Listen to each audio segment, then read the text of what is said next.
Hello and welcome to episode 366. We are entering leap year territory of the Board Game Barrage podcast. A new year. Mm-hmm. A new year. A whole new year. Years are going to be prominent in this episode. Thanks for that little foreshadowing, Kellen. You always know how to get people interested in the topic. But yes, the voice you just heard is that of Kellen the Red Tank. Hello. And the voice you didn't hear, and I'm sure you hope you never hear, is Neelan the Orange Tank.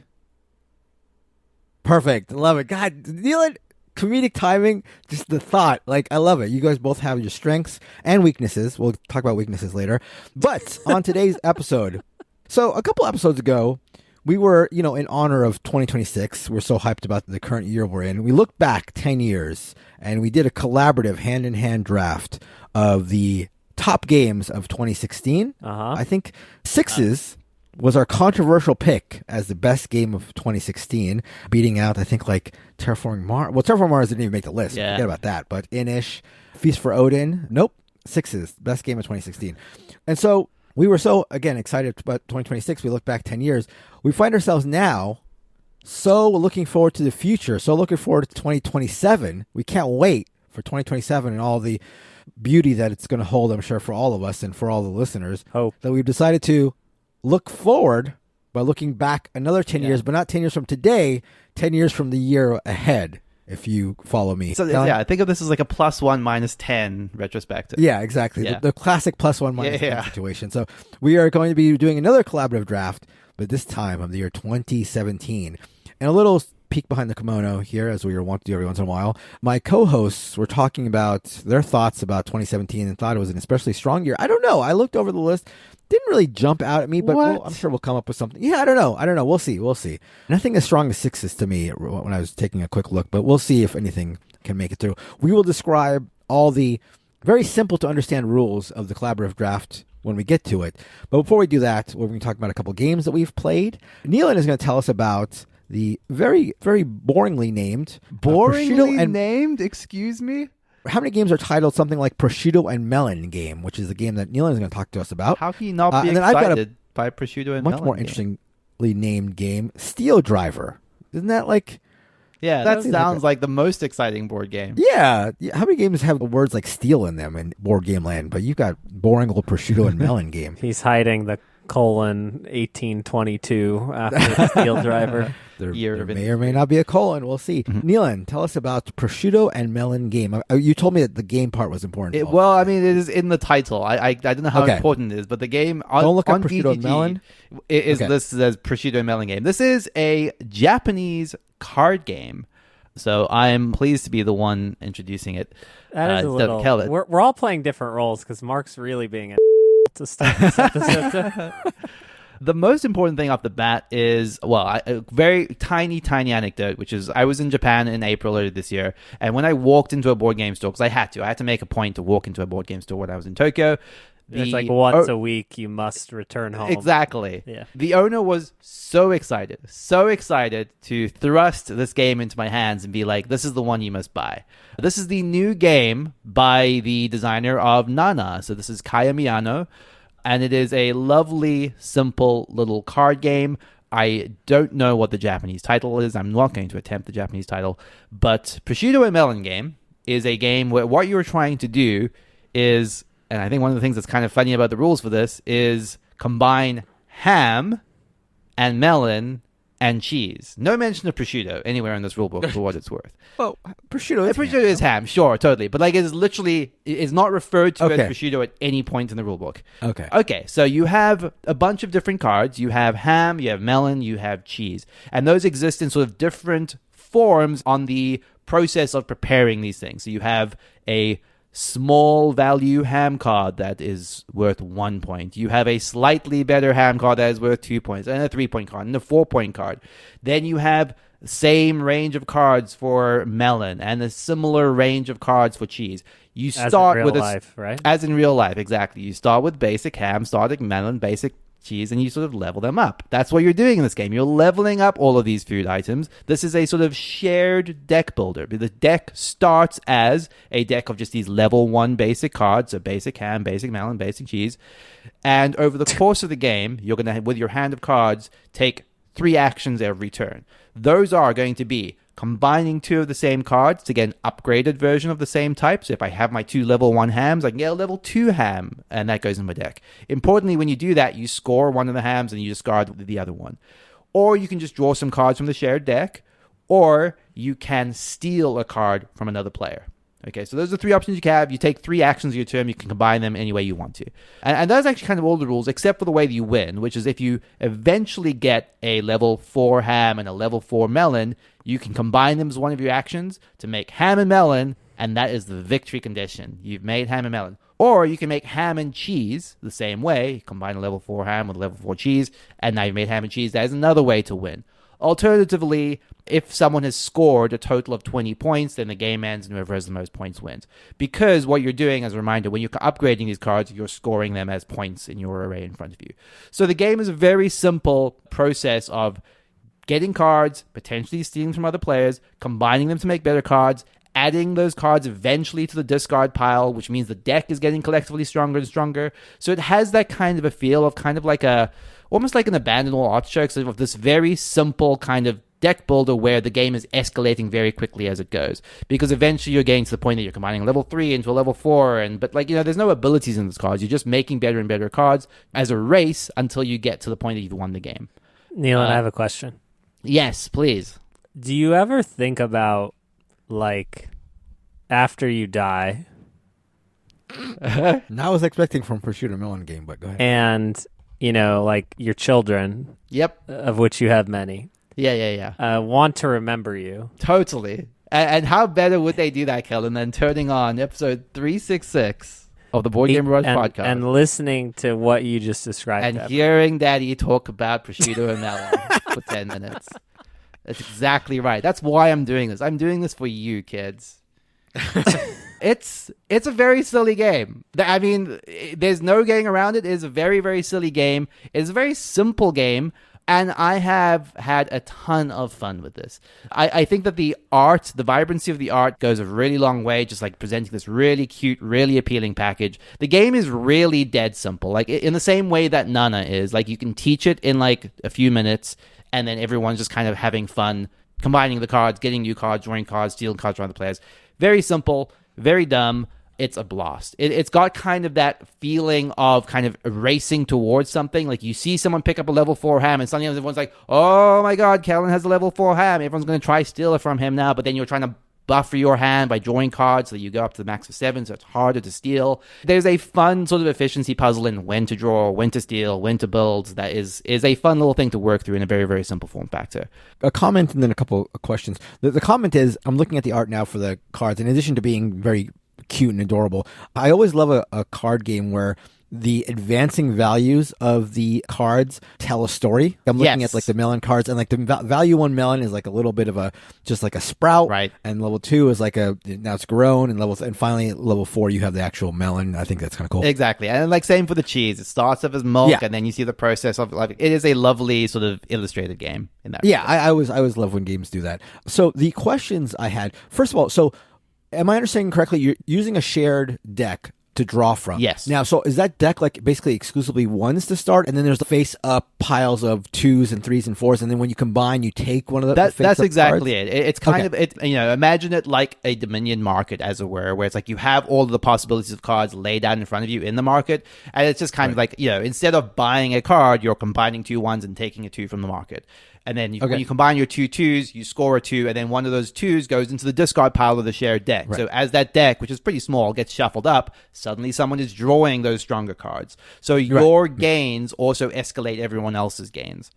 Okay, and that sort of, I guess, would also sort of mitigate the effect of the steals. That's exactly right? it. Because, yeah. Okay, yeah. Because I was wondering how badly did it feel when somebody had a big card stolen. But I guess when you're at a point where big cards are even in play, then even the draw pile is relatively strong. That's exactly it. And also, there is a compensation for having been stolen from. You just draw one card from the deck, so there's a chance that you luck into a powerful card that's in the deck. So anyway, exactly. Yeah. Okay.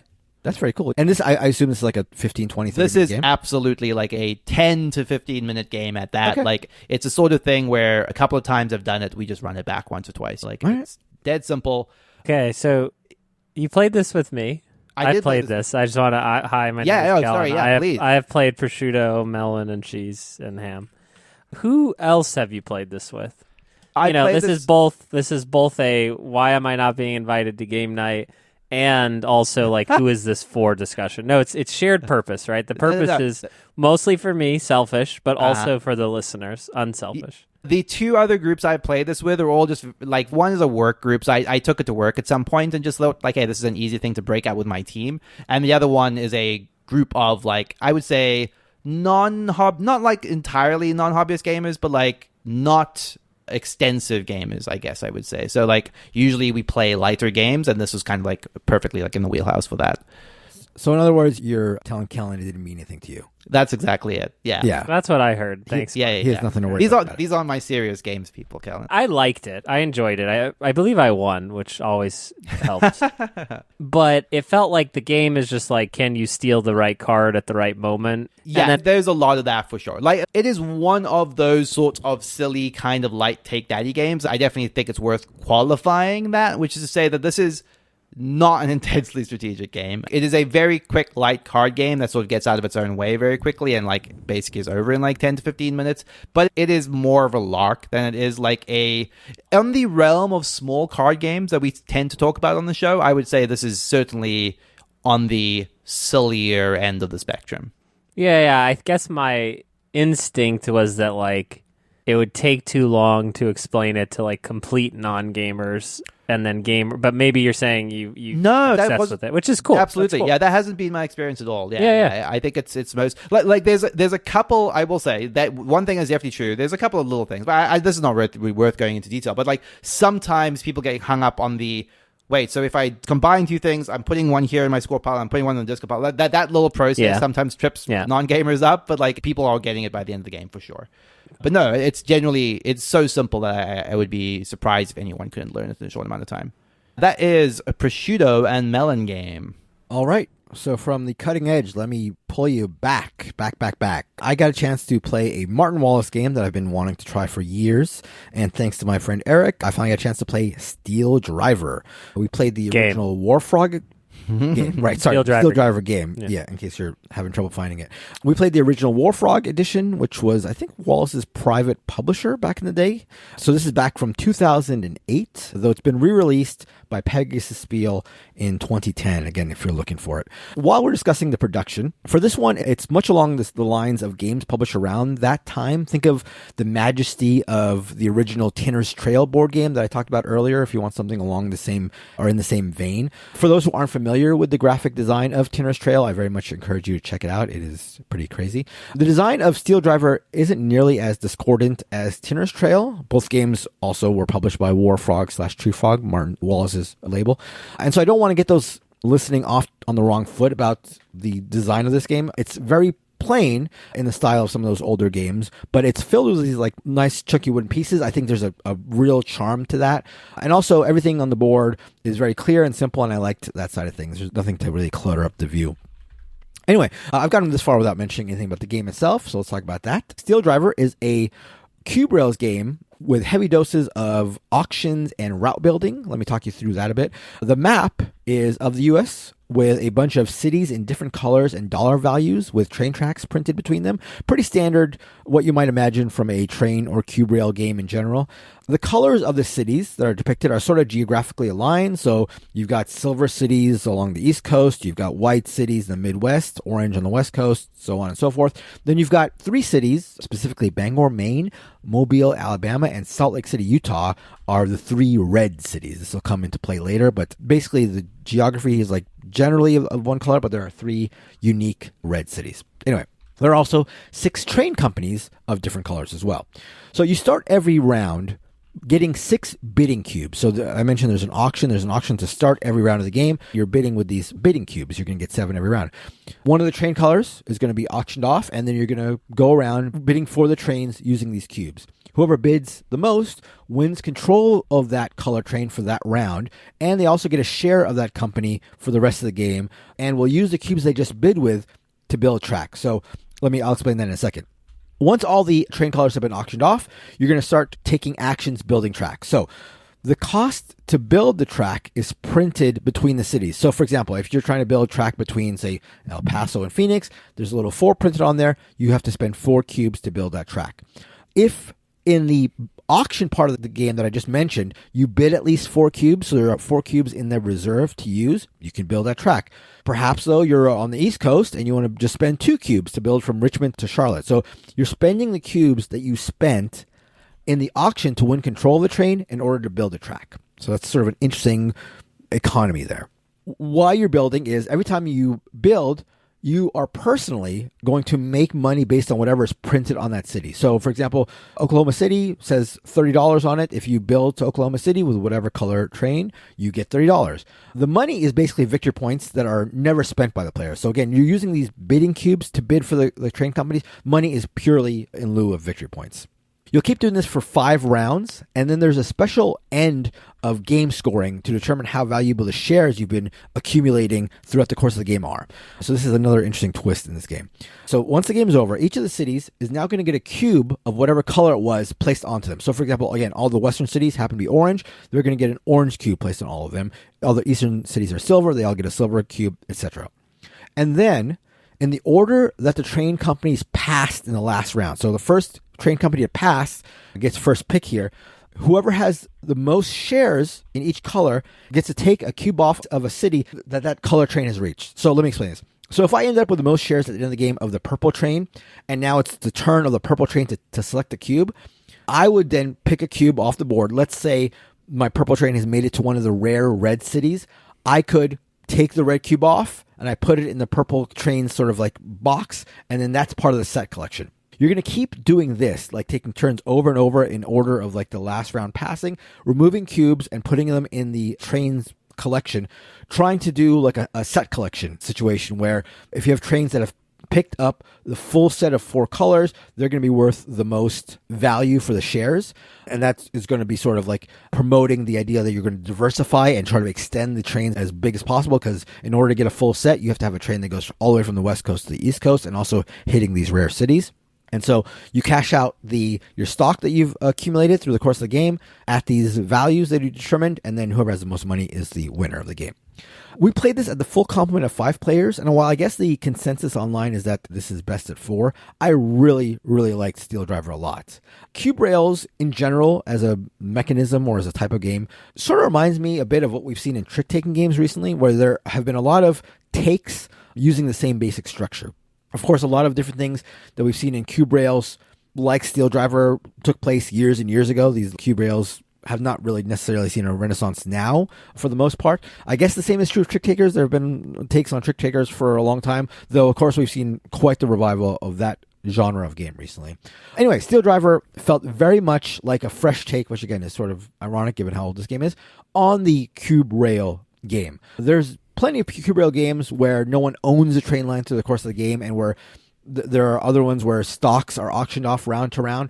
But the combination of both those aspects, along with the fact that you're bidding for them using this other currency, these bidding cubes, that you can even hold these bidding cubes. I didn't mention this, but if you don't spend them, you can hold them. So if you want to like build up your bidding power for a really big push later in a later round, you can do that, and that's another thing to consider. And also, as I mentioned, the fact that these bidding cubes are also what you're using to build a track. It's just a really interesting, again, like I said, economy to how that all works. And then top of all of that, there's that weird set collection thing at the end where you're trying to both complete sets while also like pipping your opponents for some of the contested cubes. So like if there's a bunch of trains going into certain cities, you kind of maybe want to pass early if you can to make sure you're the one to grab a specific cube. There's really a lot to think about while being one of those fantastic types of games where the rules get out of the way really, really early on. It's really easy to sort of comprehend how the game works, and then it's just you and trying to plan out the best strategy. Really surprised that this game hasn't been reprinted. I think it'd go really well along with reprints that we've seen recently of like Irish Gauge and those Iron Rails games. If you are a fan of Cube Rails and haven't tried it, I'd very much recommend it. Even if you aren't a fan of that type of game, I'd still say give it a go, because again, the rules are really simple to grasp, and then you're just left with like a ton of really interesting choices and considerations for the next hour or two. The game's not super long. Yeah, very much recommend it. Again, that is Steel Driver by Martin Wallace and Warfrog / Pegasus Spiel, depending on the version that you get. So a couple of quick questions, Mark. So where in the pantheon of like Cube Rails games does fit for you? there's definitely recency bias for me now. I found myself playing a bunch of them recently that maybe I'll talk about on future episodes, unless the listeners riot. But I think this is, of those and of the ones that we've all played together, I mean, this is one of my favorites. Again, I've only played it the one time, but I could see it's definitely felt to me like it is really group dependent, and so every game would feel different, I think. And just, yeah, a lot of interesting mechanisms that I haven't seen, while again being very easy to understand. So right now it's really high up there. I would say like top 3, just my gut feeling right now. Cool, that's rad. Yeah. And a game like, yeah, I think you guys would really like. It's really simple, and it has all the like fighting and cajoling and stuff like that you want, and different ways to attack. You could be methodical in building up and just like spend your allotment of bidding cubes round to round, or again, you can build up for a really big push. There's just a lot of things to think about, like when to pass in the last round. Just a lot of cool considerations. I always love it when like a game from a designer that you otherwise love just like pops up. You know, like, because we had a whole episode about Martin Wallace that we didn't mention, Steel Driver, you know, like, this is unaware of this, but like the fact that this just quietly existed and none of us have played it is cool.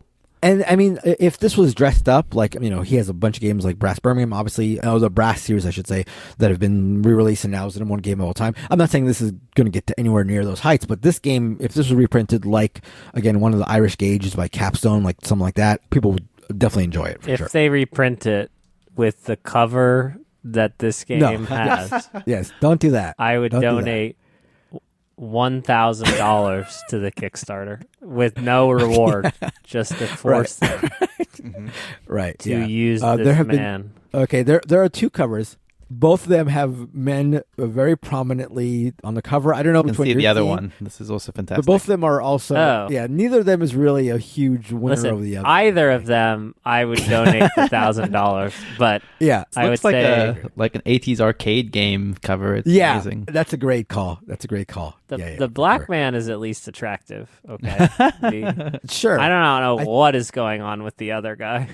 Yeah, I do not know. Graphic design, not the best selling point for this game, but heck of a game. Oh, now you're all about graphic design, Mark. All right, let's get into it. The long-anticipated 2017 communal draft. So let me go over the, again, very easy to understand rules of the game. So we're going to be proposing 10 games. This is going to be communal of us, so we're going to be trying to come up with the best list. I think we sort of landed on, this is supposed to be like the most BGB list of games for 2017. Not necessarily the best games, not necessarily the most critically acclaimed. The ones that represent BGB the most, I think the best is what we kind of got on, but I guess we could do whatever we want. There were going to be 3 people selecting, the 3 of us. So there is going to be Selector A. Selector A gets to propose games in slot number 7, slot number 4, and the number 1 slot. Okay. Selector B gets games in spot 9, spot 5, and spot 2.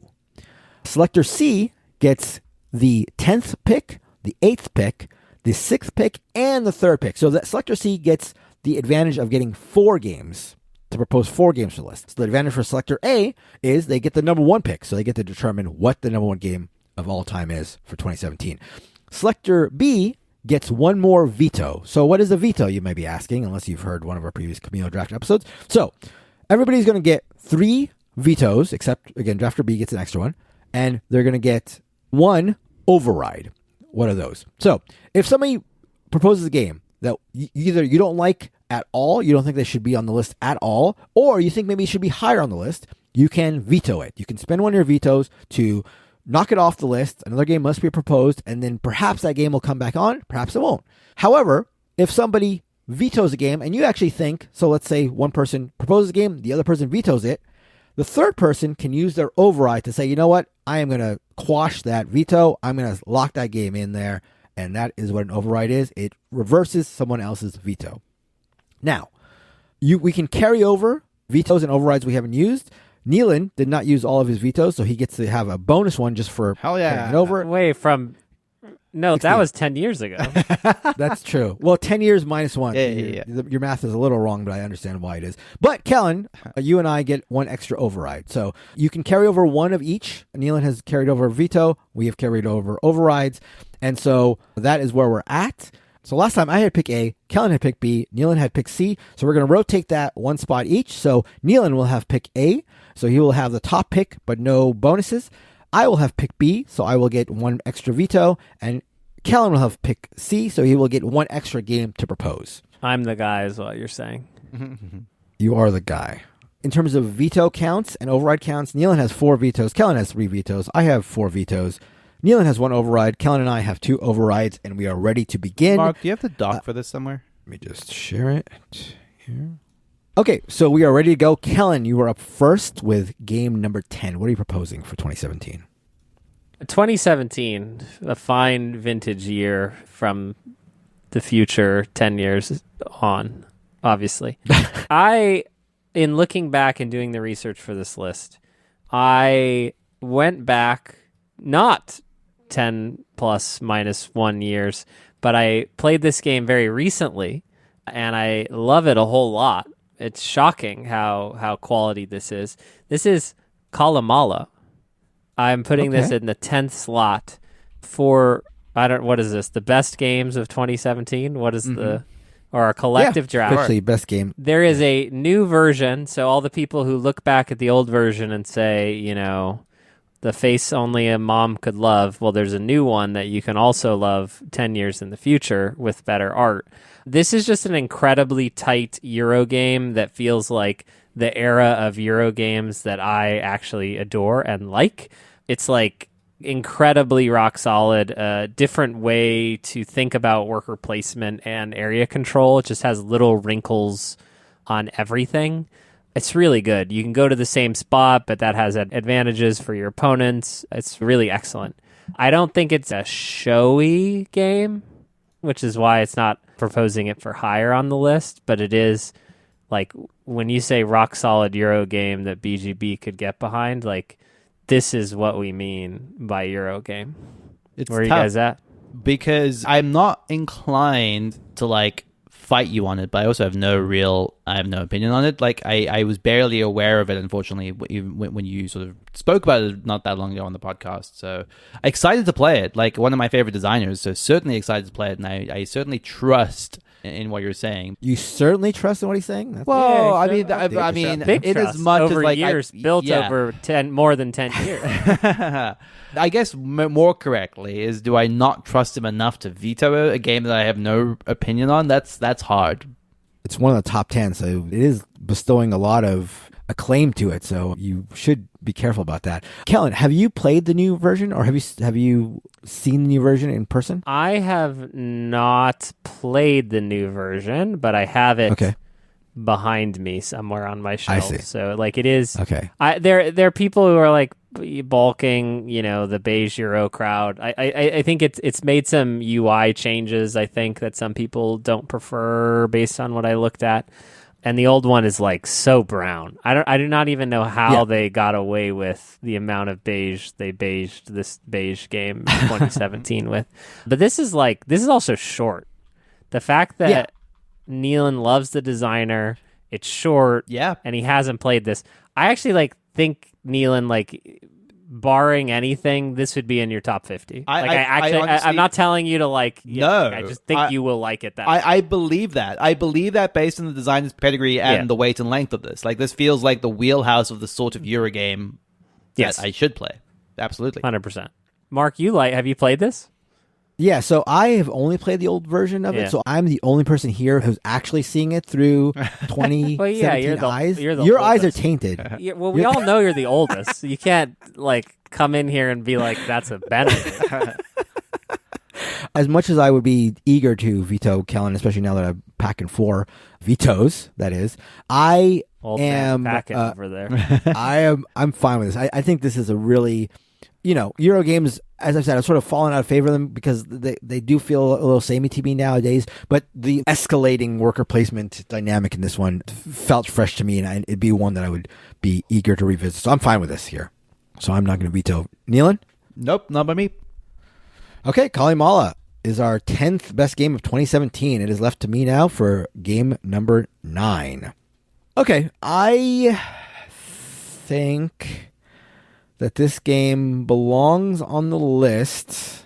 Do I think this game belongs on the list? See, I know you guys are fawning over 2017 games. I just don't. There are some good ones, but it doesn't strike me as like just a knock 'em dead year, at least for what I thought was a BGB year. It doesn't feel like a very BGB year to me. I think what's interesting is I could make 10 games just from the games I like, but like it is. Yeah. I do think a lot of these games are games specifically that, yeah, you probably don't like a lot of these. And yeah, I was going to say, like, this does feel like a Nealon year. Maybe that's what it is then. Maybe that's what I was reacting to. Yeah. Why do you kill them the same thing? So yeah, I know. That's why I don't get it. So I'm going to spend one of my 3 picks, though, giving Nealon a game. Of course. I probably shouldn't. I probably should not. Okay, so I'm not going to do that. Well, I mean, okay, don't think of it as giving Nealon a game. You obviously like what you were about to say enough to suggest it. I actually don't really, to be honest. I felt like I kind of should do it. But I don't really like it. And there's some games that I like here that I think you guys just do not like at all. So I'm going to do one here that I think fits well here. Let's see how it goes. So another game that really jumped out at me at this year, even though it has not necessarily stood the test of time in terms of like my favorite games, it is one that I do remember playing in 2017 thinking, wow, this is really different and really fun and really fast. This is Ethnos. Ethnos, the area control game, where the one thing that is the most evocative feeling or memory about this game is like you play your turn in Ethnos, and as you're taking your turn is already back to you. Yeah. Like it's already gone around the table and it's your turn again. It's a very simple set collection area control game, but with enough like variability and like powers based on the cards you're playing to keep it interesting. I think there have been reprints. Again, I am untainted by future reprints because I've only played the original version, which also, like Calimala, wasn't the most beautiful production of all time. But I just remember how remarkable I thought the quickness of the game was and how simple it was, and you can sort of just get right into it and make your decision. So for me, I'm going to go with Ethnos for number 9. Okay, so this came back as like a different game and then again as a second edition, and I believe Cool Mini or Not did the second edition. Right. I find this game highly overrated. Like, Paolo Mori, people love to say they love Paolo Mori, blah, blah, blah. This game is who can top deck better than who, the game. And literally, you're top decking over and over again. I made so much money selling fairy promo cards. I was there's if my number one thought of this game is how fast it is, my number 2 is Kellen selling the fairy promos for like hundreds of dollars. I collected like these promo cards for this game for like $5, and I think I bought like 10 of them, and I just was like unloading them on eBay over the years. It was my most Mark moment perhaps of my life. Was cleaning out with the fairy promos. I really do not get the love, and this is republished in 2025, and the love is here. I don't know. I kind of want to veto it just to take a stand against Paolo Mori because it's one of those, Like, why does everyone like this? It was different and fresh at the time. I stand by it, but it sounds like you're a man who talks a lot but doesn't actually do much. I'm threatening. Okay. Do you understand what a threat is like? Sure. I want you to withdraw it, okay? I want you to be scared by the potential veto.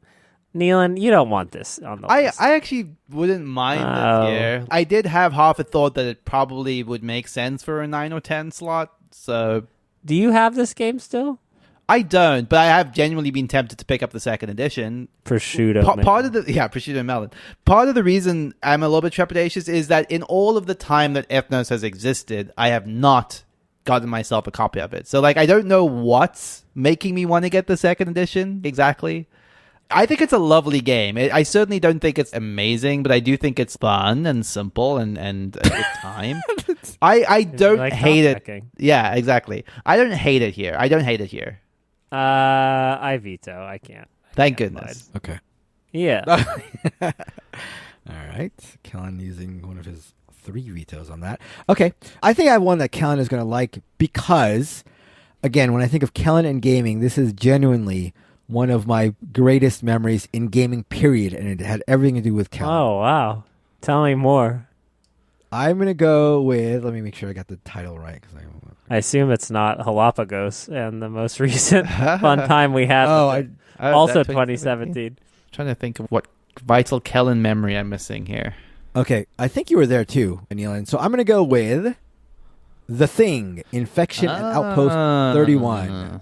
This is a hidden traitor game where you're reenacting the plot of the classic John Carpenter movie, The Thing. It's sort of like an Invasion of the Body Snatcher sort of thing, where one of the characters, at least one to start, and then potentially more, can be infected and can be, secretly aliens trying to kill you.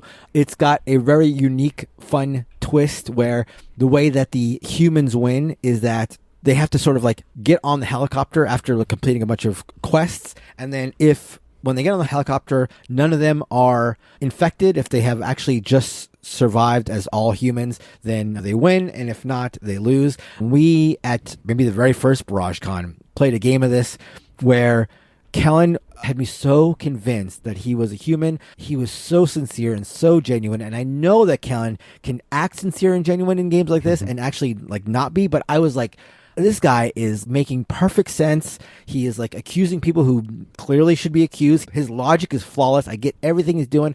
I'm on board. Like, this is an alliance I can trust. I'm a human. Okay, we're going to bring Kellen along. We're going to bring in who else along. We're good. We made it through. And then at the very end, he flips his card over and he's a alien. And he'd gotten us. And I was like, oh my God. Like, I have never been got so hard in all my life. I remember where I was sitting. I remember he was sitting right across from me. I remember the table they were sitting at. It was such an incredible memory. And it's like, when I die, if I have like one of those like, life flashes before your eyes, but for board game memories, that will be one of them for sure. I just played this again. Didn't have quite the moment that I had back then, but it was also a really, really fun experience. None of the people I played with had actually seen The Thing, which is a travesty because The Thing is a fantastic movie that I would recommend. Even though it's an older one, it still holds up fantastic. Kurt Russell, wonderful. But there's a lot of hidden trader games. There's a lot of games like this, social deduction games. I don't know if it's like the theme or like the powers or the way you go on missions or like the items you can get. You can like do blood tests to see if people are, I think it's like, it does everything sort of well in this genre. And yes, I'm happy to have it here. The Thing, Infection at Outpost 31. So that is my proposal for game number 9. It'd be funny if I vetoed after all of that. That was a long. I mean, you can. For me, it's a BGB game for sure. Like, I think it is. Moment. I feel like I'm missing Ethnos a little bit here, to be honest. But well, you're loaded with. But I also do like this game. The thing that I struggle with the most with the Infection Outpost 31 is I do think it's soured a lot in recent games of it I played, to the point that I don't have it anymore. I think it is in a genre that is very fragile. I think this is one of them. It turns out maybe one of the most fragile. Isn't what he's describing, which Mark A+ description, everything you just said, I corroborate. But isn't the fact that you can, as a bad guy, play entirely? That's exactly it. So, Mark, I was flawless in my deduction, in my explanations, in my sincerity, which obviously that's the intangible, right? I got you, but.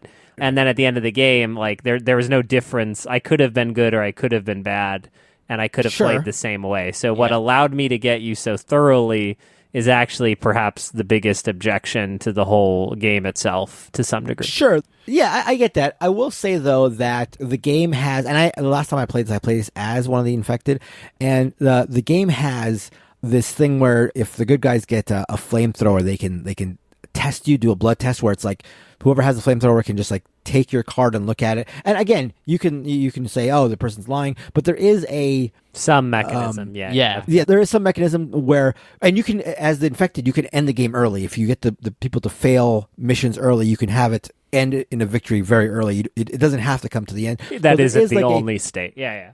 But sure. Although I do take what you're saying, but I would also say that, I don't know. I don't remember, as much as I remember that one moment, I don't remember if that's the way you were playing. Maybe perhaps that is what you were playing, and maybe that is a flaw. But every game I've played of it has not, at least in my recollection, been that. Hasn't been just a situation where a person played straight and ended up winning or losing or whatever. But perhaps that is enough to veto it. And again, Nealon is holding a bunch of vetoes, so if he wants to veto, he can certainly do that. How many vetoes do I have? You have 4. You can only save 1. Oh, I don't know. I think I'm okay with this year. Okay. I'm okay with it. I love it. But it maybe if you had more stories about me, I'd veto it and then could get it. All right, Kellen, you're up again. Oh, for the 7th game, huh? The 7th? For the 8th game. The 8th game. All right, I'm going to put... Okay, well, I guess if I tell you that I'm baiting you, it doesn't count as a bait, right? It doesn't work as well. Galapagos. Anyone? Let me finish. Okay, I don't know how many goes I'm going to get, so I am going to nominate... Okay, so I want to say that most people don't believe that I am ever sincere, and they would be right. But this episode, I am too tired and hot. Not hot in the Mark Daddy sense. Well, I guess Neelan's the daddy. Yeah. Nusfjord by Uwe Rosenberg. Okay. An absolute banger. Why am I nominating Eurogames? This is how you know I've crossed all enemy lines. Okay, this is Uwe before I don't know what's happened to him, where he's vomiting out like the world's largest board game, the Danes. This is him saying, what if we made a banger of a Euro and it was only less than 90 minutes long per player, and we're going to let you know kind of what's going on from the very beginning so you can plan your strategy. This is like weeknight Uwe. Do you know what I mean when I say that? Yeah, I know what you mean. I know what you mean. I could not Uwe. It's the middle of the work week. Right? I'm making big business decisions, as I'm prone to do? No, prone want to do. Want? No, but it's like want. No, the word is want, as in WONT. No, I think there's a phrase here, Neil, that maybe you just don't know. But it is the middle of a work week. And it's definitely not me just not knowing words. But Nusfjord, someone's like, stop by, play a little Nusfjord on the way home. Let's talk about Norway. This is classic. This is one of the Euros that I keep. I dare you guys. The only thing I want to hear out of either of your mouths is like, God, I wish it were higher. Yes, sir. This is another one that's tough because I don't like Nusfjord as much as the two of you. I like Nusfjord, but I don't like it as much as the two of you. I think it's fair to say. It's certainly not high up in my Uwe canon. But because no, I think it's getting all of his vomit of content directly into your mouth. Slop machine. Didn't need that image, but. I don't know. Like he has restraint here, Neil, and something you've never learned about. Because I told you not to speak. For a year of Neelan, really not getting a very Neelan-y list. I was gonna say this is not being a great Nusfjord. You're gonna go against. I love it. I'm not gonna veto it. I love it. I love this pick. I do want to save my vetoes for the much more objectionable picks, and this is not the most objectionable pick. Certainly. So you're letting it go? I'll let it go. Okay, I'm happy with it. I love Nusfjord. This is a good pick for me. Okay, we have Nusfjord as number 8. Okay, Neelan, your first proposal here is at number 7. Okay, my number 7 proposal, and I'm going to line these up so that Kellen can knock them down, I guess. Okay, it's tough because I do wonder if I should have vetoed that because the thing that sucks, I really should have just somehow forced Mark to nominate the game that he thought I would like because I don't know how we were going to get there. But anyway, I am looking down my list and thinking these are not all going to make it, unfortunately. But I do think that there's one that I feel like I have to give an honest stab at, and that is Sidereal Confluence, Trading and Negotiation in the Elysian Quadrant. This is a very special, very unique, spectacular game. Honest to goodness, unlike any game I have ever played. We could talk all day about how Uwe has refined the Uwe-ness of Nusfjord into something that's Uwe but less Uwe, but nothing exists like Sidereal Confluence. No game has attempted to do this since. A Euro trading negotiation game that supports up to 9 players in a game that with simultaneous play has diverse asynchronous races that all have slightly different mechanics but all use this shared trading resource system where almost anything can be traded and bargained with and still somehow manages to play in under 2 hours. I think it's such a wonderful thing. The fact that it works at all is a marvel, and it's good. It's great. I love it. This is one of my top 10 favorite games. It should be on our list. Yeah, this is a game that has been on and off of my top 50 games of all time. I can't veto this. I do think this is a very special game, and I would be happy to keep it. Well, listen. I love your joy, I love the passion that it took to make this game. I love it. I respect it. Did you see the table picture that I sent you? I did see that table picture. There's a terrible picture. On what looks like a very messy tabletop. No, very normal table. Normal table, but very it looks like about half a meter wide. Of course, the poor Carpenter blames the table versus the gameplay. Okay, here's my thing. I'm going to be a gentleman about my veto because of your passion. I believe that you will override my veto to include Sidereal Confluence, so I will veto it only to gamesmanship you to override Well, it. I can't override it. Mark has. Well, he can't override it. Mark said it's in his top 50, so I believe that Mark will do this. I believe that Mark will do the honorable thing. Sidereal Confluence. Again, I love your joy. I respect your joy, but I just want to burn some overrides for some stuff I have upcoming in 2017. And Mark, it's honorable to do it on Nealon's behalf. It was in your top 50, so... Yeah, I will do the honorable thing and override your veto. Oh, I wasn't expecting you to, but I do like. Sidereal Confluence is one of, again, it's in my top 50, on and off my top 50, but I think no matter where it falls, it would be one of my top 5-10 games of the years of 2017. So I'm happy with this. And I think it is a BGB game because of the crazy trading and stuff like that. The picture you sent Kellen, is horrific and is like the worst advertising for board games ever. Yeah, like if you show that to anybody who is considering getting into board games, that would scare them off forever. In board game terms, children, what just happened is called yomi in Japanese, which is knowing the mind of your opponent. There's a whole genre of games like this, and I just yomi'd Mark. You did. So I got yomi'd. I felt you yomiing me at the time. Okay. There's a game, Yomi and Yomi 2. I don't know if that was a 2017 release, but you can perhaps pick it because you're up next, Kellen. Okay, so what picks do I have left? You have this pick at number 6, and then your final pick will be the number 3 pick. So it's this one and one more. 6 and 3. Yeah. All right, I'm going to put this here just because it's one of my picks, and I'd rather have it represented than not represented. This is Jun Sasaki. This is the designer that brought us Deep Sea Adventure, the designer that brought us Masked Men, the designer that brought us A Fake Artist Goes to New York. And this, to me... I think is my favorite of all of those. This is Startups. This is a lot of game in a small box. This is a beautiful box. Green and pink. Brilliant hues combined perfectly. I say this, I'm serious, because the companies in this game matter. Okay, this is Bow Wow Games. This is Flamingo Soft Condoms. This is Octo Coffee. I have an Octo Coffee mug still. This was back in the days when Oink was making like 1 or 2 per year, and you bought all of them because and that is not where we are 10 years on in the future. Things have gone sideways for them, but not now. Invest in Startups. This is a great small card game. The graphic design is like among my favorite of all time in board games, and the game is mean and vicious and fun and exactly the type of little card game that we play. And it's an Oink game.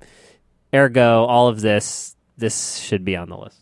Again, as much as I'd like, I'm loaded with vetoes. I could veto to my heart's content, but I cannot veto this. This feels like a BGB game. This is one of my top games of the year. So I cannot veto. Yeah, I great. love Startups. Like it's actually one that I kind of keep wanting to go back to, but like it's a slight enough game that tends not to like resurface in a world of slight games. In a world of so it sounds like exactly. In a world of prosciutto. Okay, so that sounds like Startups is our number 6 game. So it's up to me for game number 5. Let's see. There's just so many Nealon games on this list. Where's a Mark game? Can I pull up a Mark game out here? There are games. There are games that I like, but there are also Nealon games, and I just don't want to give Nealon a game. Okay, that's not the right way to think about this. Okay, so I will go with... This is not a very Nealon-y game. I think Nealon likes this, and this is a game that I've played not more than any other game. I'm looking at my play count, and this is my 3rd most played game of this year, but it's one that I love introducing to people who are not into board games necessarily. I think it works great as a 2-player game, which is again not my bag, but Codenames Duet. I'm going to propose as number 5, Codenames Duet. This is the cooperative version of Codenames, where you are looking at a set of words, your teammate is looking at a set of words, and you're trying to get them to guess it in the Codename style, where you like give a word and a number, and you're trying to both avoid the black assassin words. Whenever I've taught this to people, it's always been a hit. It's, for me, a lot like regular Codenames, where it's a game where I feel like I'm burnt out on Codenames, but whenever I play it, I remember why it was such a hit and so hot at the time. So I'm going to propose Codenames Duet. Nealon, sometimes I wish the listeners could like see our facial reactions. Because, like, I feel like you and I are both making the same face. Yeah, I think... Describe the face. Well, the face I was making, at least, I think the one I think I was making was kind of one of, like, surprised, but I kind of get it, but also a little bit like, how do I feel about Codenames Duet? Full of surprises. Which is... I don't know. I like Codenames Duet. Do I think it's BGB's 6th favorite game of the year? I think... Aren't we past 6? This is 5. Do I think it's in the top 5 BGB games of 2017? Like, it didn't even make my shortlist for 20, and I like Codenames Duet, right? So I think I'm going to have to veto this, Mark. All right. And then it's a bummer because it's like, it is one I like, and I wouldn't have minded to see it like at a 10 or a 9 spot, but like, I do think at 5, it's a little bit egregious. Kellen, you got a chance here. To save the right thing. Co-op version of Codenames. Do you know? Yeah. I remember I played this twice and I was like, it actually works. Yeah, it is my review. Incredible, to be clear. It actually no, my review is not it's incredible. Well, my review is it actually works. Yeah. It actually is a fun game. And again, that's not I would play it again. Okay. I do think the minor miracle of like Codenames Duet is it was effectively, I believe, just like a fan mod of Codenames, and that's cool. It works so well. I might be mistaken in that, but I believe that's the case. Okay, I'm happy to propose a different game. This is one that I also like a lot, and this is also a game that features my favorite mechanism in any board game. As listeners know, it is time tracks. This is Heaven and Ale. Heaven and Ale is a game of time tracks where, again, you can move your worker as far up as you want to get juicy stuff, but if you do, you are leaving a bunch of stuff behind for your opponents to get. This is also a very, very brutal game where you're getting resources and putting them on a map, but money is very precious. Getting points and getting currency to buy more stuff is really, really hard to do. Another game that is excruciating, and I love it for how excruciating it is. I think this is a fantastic game. Perhaps not as well known as I think it should be, but Heaven and Ale, I'm happy to propose at number 5. I think this is a great pick. I never played. You would like it, Callan. I actually think you would. It's heavier, certainly, but I think you would like it a lot. I wouldn't say this is like relatively for us. I don't think it's. I would say for our current. Well, you're right. The Overton window has moved now. Yeah, exactly. We're all swole in the board gaming. Sure, that's true. I won't veto. This is prestigious enough. This is certainly not Codenames Duet. I tried to appeal to the masses by doing Codenames Duet, but now you got me going with a heavier game. So, yes, Heaven and Ale is number 5. Okay, Neelan, you're up. Number 4. Okay. Into the top. This is tough because now we're really whittling down the games that I think are plausible to make this. So that's not going to make it. There are, I would say, 3 games that I am avidly invested in getting on this list, but I only have 2 picks left. So that is tough.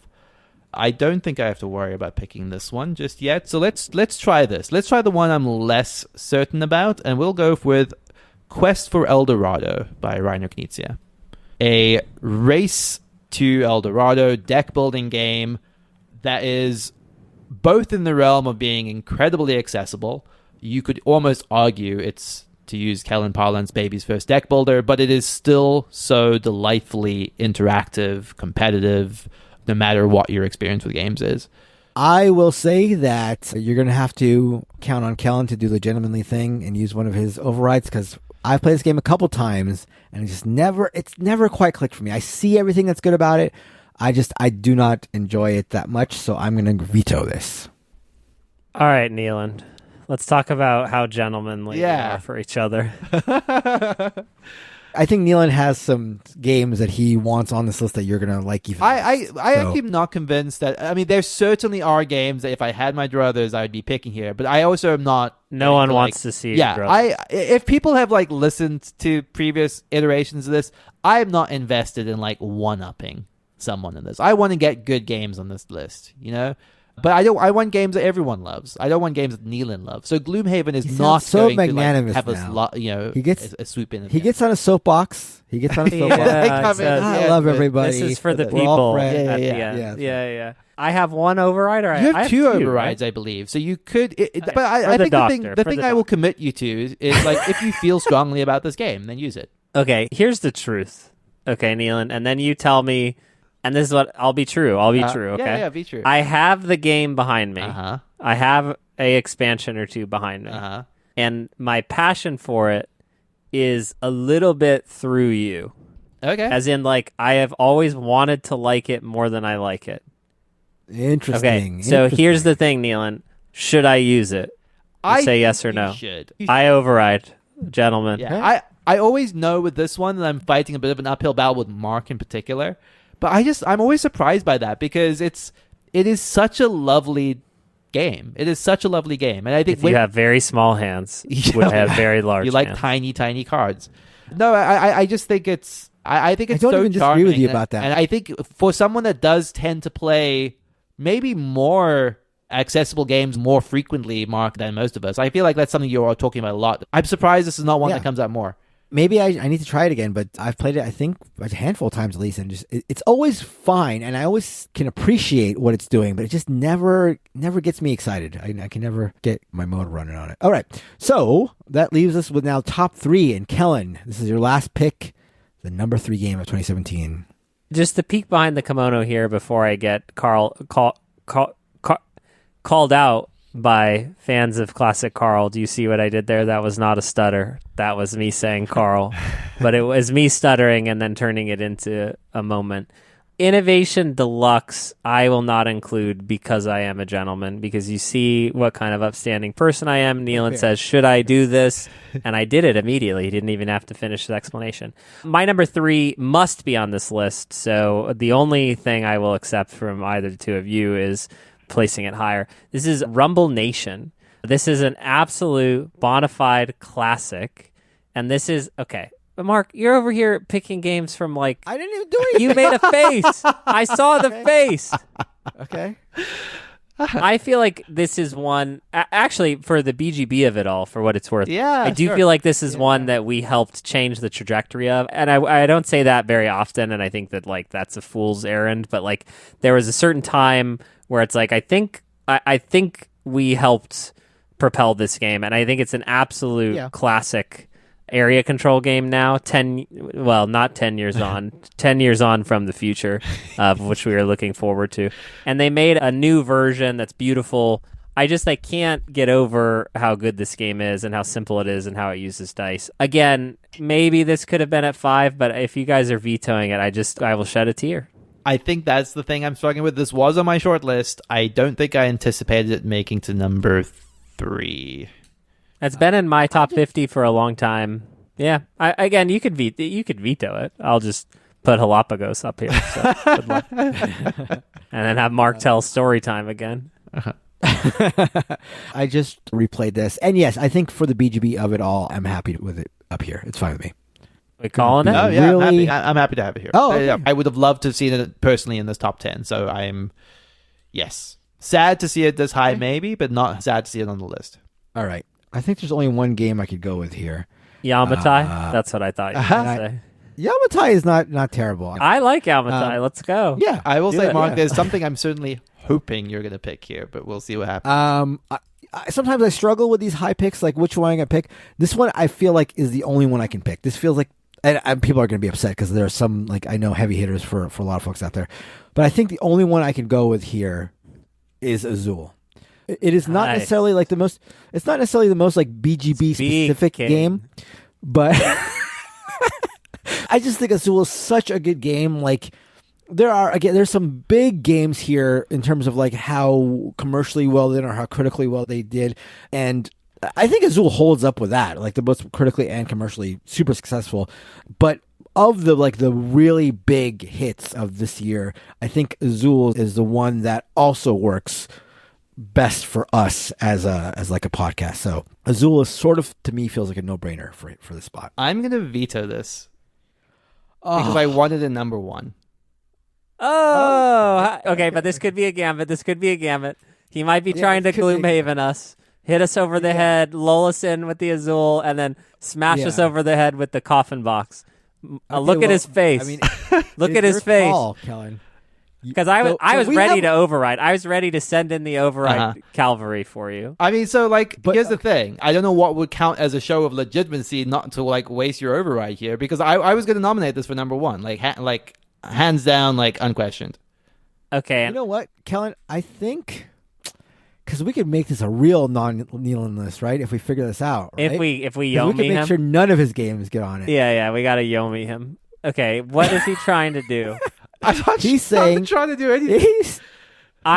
Look. If he's a man of his word, right? Which he's not, which we know. Okay, if he's a man of his word, in the context of this process, I have never not. He respects the process. A man of my okay, so we can have him put his money where his mouth is. Okay, yeah. He vetoes it, right? Can we make it a binding thing, like in a game? Can we bind promise? I don't think so. I don't think so. Unfortunately, much as I want to.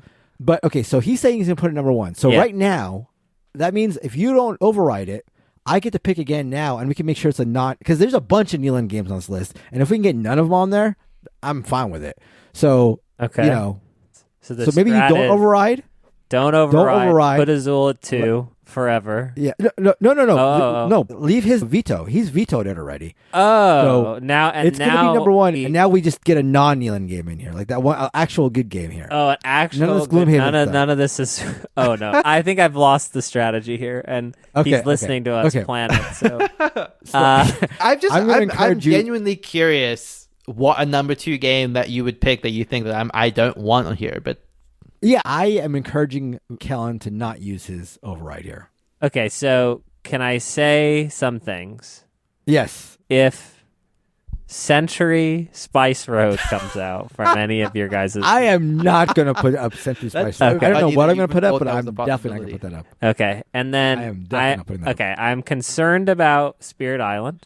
Actually, I'm more concerned about Gaia Project, okay, because I'm not a space nerd, okay? Okay. I'm the Ryan Gosling of my own mind. It only serves me to tell you that I have no intent of nominating any of those 3 games. I intend to nominate Azul, and I know that what is he talking about? He's making. I don't know. There's no game. What here. He doesn't want his favorite Gaia project that he won't. I don't want it at number 1 on the BGB. We've had 10 years of you saying how good this is. 10 years. I want it on my personal top 10. I don't want it at number 1 on the BGB top 10 list. Oh my god. Azul is the right game for that spot. Oh my god. I am invested in... Do I see a candle burning?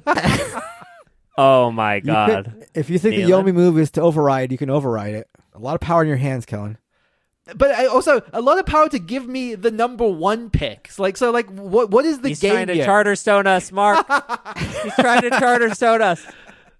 I will override. I will trust. Oh my god, Kellen, trust. No, wait, this is good. All right. Oh, this is not trust. This is not trust. This is not trust. All right, Kellen is overridden. Oh, I misunderstood. Oh my god. All right, Nealon, you have the number 1 pick. I don't know. We gotta get the 2 here. pick. This is the worst What's part. the 2 pick? Well, you gotta do it. It's your. Wait, we gotta do the 2 before the 1, right? Aren't you up? That was 2. That was 2. That was 2. Right. Now it's 2. Azul is forever 2. Azul is forever 2. Yeah. Sorry, Azul. Oh my god, this is like you've really put me in a weird position because now I have to do the game. How many vetoes do we have? Deserves to be number 1. How many vetoes do we have? We have 5 between 2 of us. No, we have 4. You have 1. Okay. And I have 3. I only have 1. You only have 1. I'm going to start with a game, and I might have to do more extensive research after this. But I'm going to go for the game, which was probably going to be. This is the 3rd game I would have liked to have seen in our top 10, which is going to be Iberian Gauge. Oh my gosh, Nealon, you want this to be our number 1 game? I didn't want this to be our number 1 Nealon. game. To be clear. Nealon, how could you? This is the number 1 game for BG. You're going to represent us in this way for everyone to see? Iberian Gauge is an excellent cube rail game. It's a fine game, but I don't know how you would think this is the number 1 game of 2017. I have to veto it. Sorry. Okay. That's Iberian is the luck one, Nealon. No, that's Irish Gauge. Oh, that's Irish. Yeah, Iberian Gauge is the much more Iberian. deterministic-y one. Okay, you could do boast or nothing. I don't know about Just that. throwing it out there. Cursed Court. Oh, Cursed Court's an interesting one. Actually, you know what? That's not the craziest pick. That is quite a BGB game. I think that's a lovely BGB-ish game. Do I think it's the number 1 game Azul. of 2017? I'm not sure. Do I think it's better than Azul? No, I don't. That's what you're saying, though. That's what you're saying. You're putting it all on the line. You did this to us. Don't pretend like this is my fault. Can I? I don't have as much of the blame because I got confused. Okay, and I said the word over. We could have had Azul. Thinking it was perfect. We were all thinking I was helping this you. moment where I nominated Azul as number 1. I used my highest pick to put Azul up. I wanted it to be as high as possible. And I will nominate Cursed Court. In my rudimentary skimming, I do think this is maybe the one that would make the most sense. I will be honest, I hadn't flagged this as a game on my list, but it is better than anything else I have left on my list. as a BGB top 10 game. I love Curse Court. Some of my favorite memories of Curse Court are playing this with the two of you, so I think it's very fitting. I have Pokemon Curse Court behind me. No, I do. I have a bowl made with Pokemon cards. Actually, probably gone up quite a lot in value over the last few years. 3D printed stuff from the community in my game, a board. Okay, so a couple other things that I just want to say. Battle for Rokugan, which is fun that I also own it because it's Nealon's copy and he wishes he could have it back, but he can't. I would veto that. You would veto. Well, yeah, I mean, Rokugan. Okay. I guess I could talk through what is on my shortlist, right? Real quick. Sure. Well, no, that's gone. That's gone. Like, I obviously did have, Gloomhaven, Spirit Island as a Gaia project earmarked, but I very long ago moved those off the list just for the sake of communal collaboration. Battle for Rokugan probably would have been the next nomination. But I don't think it's number one. But like, it's it's as good a pick as any. But anyway, that's where we're at. God, as much as I would love to see Nealon squirm and use vetoes, especially with him threatening Rokugan to be next, I am not going to use the veto. I'm gonna be okay with it. And there is the community, the Pokemon thing. That is all BGB. I remember playing this with Plund at Callan's place. I feel like I should veto it. I love Curse Court. I probably love Curse Court the most. But you've also got like Soul, Last Days of a Star here. There's a lot of good games that could be here, but do we think that they're number one caliber? I love Soul. Again, Soul was definitely in the consideration for me in the early runnings of this. It's funny because I think what we've learned from Nealon here is that he is actually trying to... I'm actually trying to do the best by the list. I maybe didn't understand that until now. I thought we were just trying to win. I don't understand. So yeah, I will not veto. All right, so that does it. We have our list of 2017's BGBist best games of all time.